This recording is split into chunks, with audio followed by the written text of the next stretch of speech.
Dati po, ang dami nito sa amin mga kanayon kapag taniman ng palay. Arawan po sa may Ilocano, kamaro naman sa Tagalog. Pero ngayon, hindi ko lang ho alam. Halos wala na din. Napakasarap nga po nitong pampulutan, kaya naman ulam. Pakakatasin ko lang. Lagyan ko lang ng paminta. Magic sarap. Saka, kaunting asin.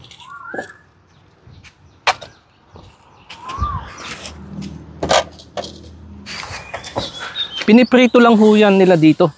Pero ayaw ko yung pagkakadali, sumisingaw, nagiging ampaw.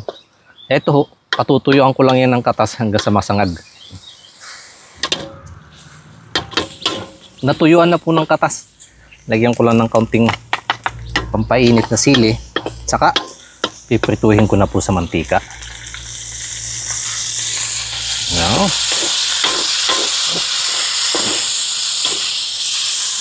sarap niya sa pulutan.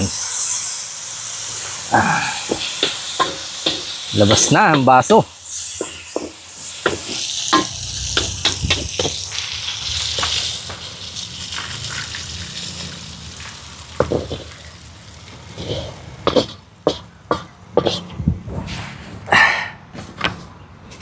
Ang bango.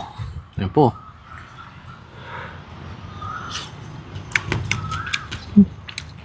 Napakalasa.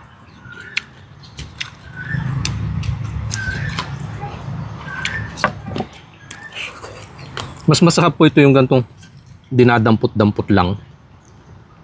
O kaya naman po, pampulutan.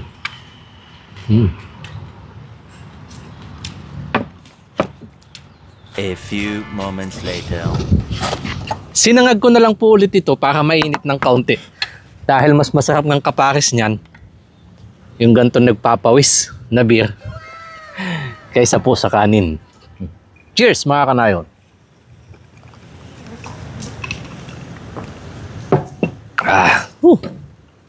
Suka na may kaunting patis yung aking ginawa sa usawan.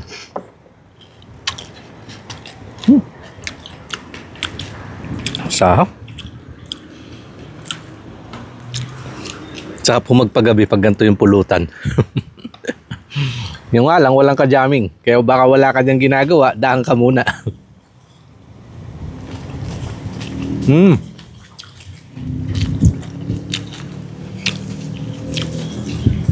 Napakalasa ho.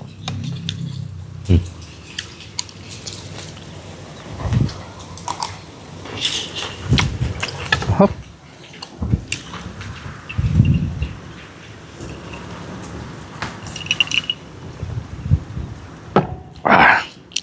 Pag nabitin ho dito sa isa, nagdala na ako ng kapatid.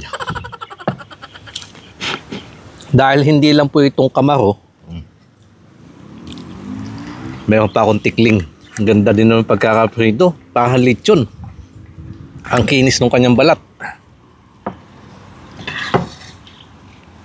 Sausawan, toyo. Ay!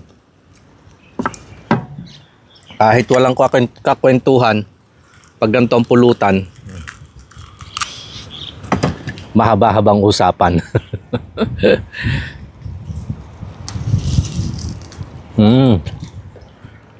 Sarap.